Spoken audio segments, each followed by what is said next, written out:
Well, here we are, back in paradise. We're gonna see if we get ourselves a little catfishing going on here, maybe some crappie. Fixing the setup, just arrived. Gonna break it down.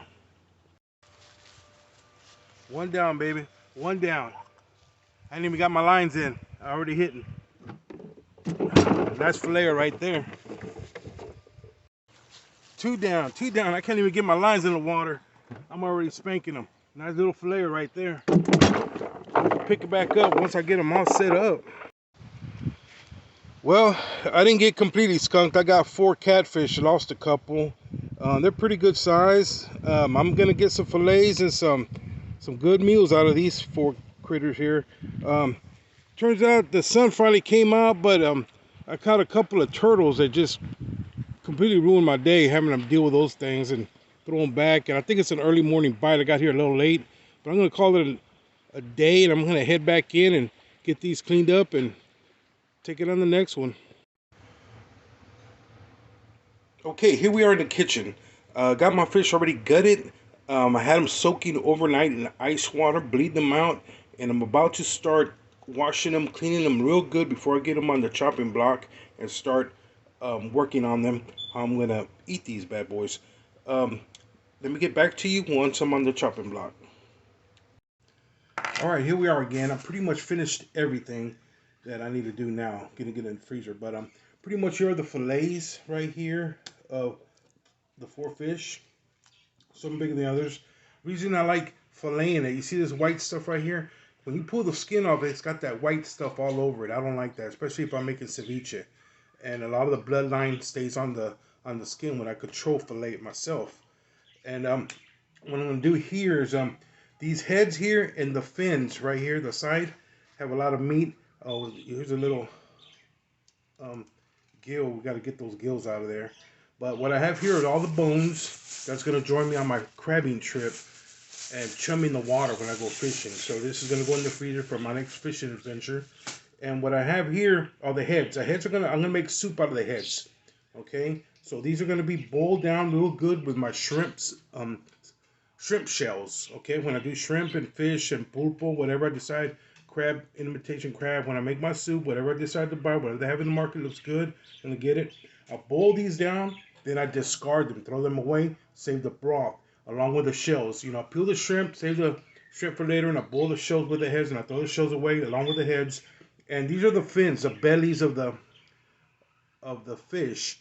I take the little fin parts off right here. They go together. I take these off. These are gonna be both thrown away. This is actually gonna join the soup and stay in the soup.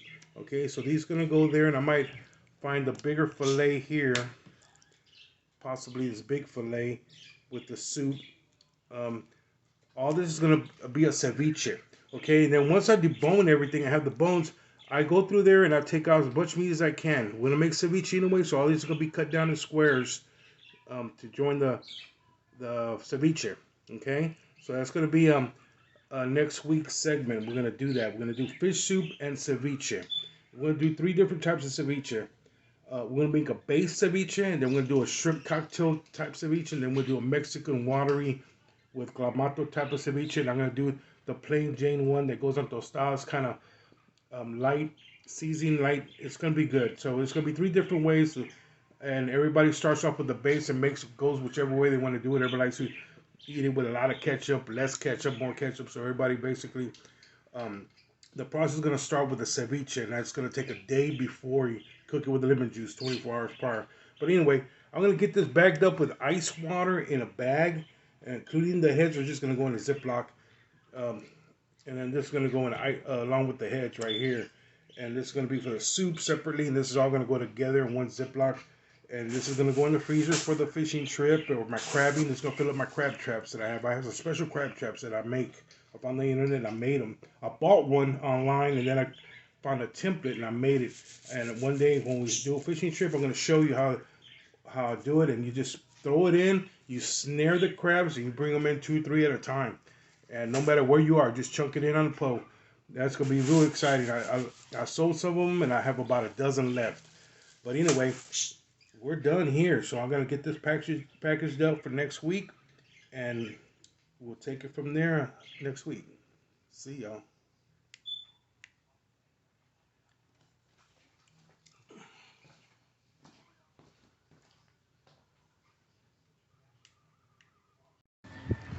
All right, guys. Just want to go over what I was fishing with. I got these floaters here, and what I do, I tie these off to the end of a dock, and what it is a styrofoam that you use in the swimming pool. It's a long tube that they used to float with. We had some laying around, and what I did, I stuffed it with a wine cork right there, drilled a hole through it. Then I tied my little lines on there, and I have a little swivel hook on the bottom. Here it is right there. Have these little hooks on the bottom to put the leaders on, whatever leader you're going to use. Put that on there, and the top has, fix it up with a line, about 30 feet of line, because you don't know how big the pier is going to be. And usually tie these off to the bank, to the side, put them on a trout line, whatever. I made some green ones, and I put some reflective line on there, so in case I fish at night, I could see them moving. So I throw them off on the side of a pier. Usually chum the edge of the piers, and I figure out which way the tide's going, and I hang them on one side or the other. If it's still, then I put them on both sides, whichever way. But I made about a dozen of them, and they've been pretty good. I saw an idea online. I kind of made up my own way of doing it, so that's what I did. I used Gorilla Glue to put the hole in there. The cork fit in there perfectly. The Gorilla Glue is good, and I painted them with a neon color and red. That way they're distinguished. I could put different baits on different ones. That way I know what's hitting. And this is what I caught the catfish on, right there. Okay, so I'm just letting them dry off because I brought them back in. I don't want them to get moldy, so I got them in the sun drying off and packaging them up for the next adventure.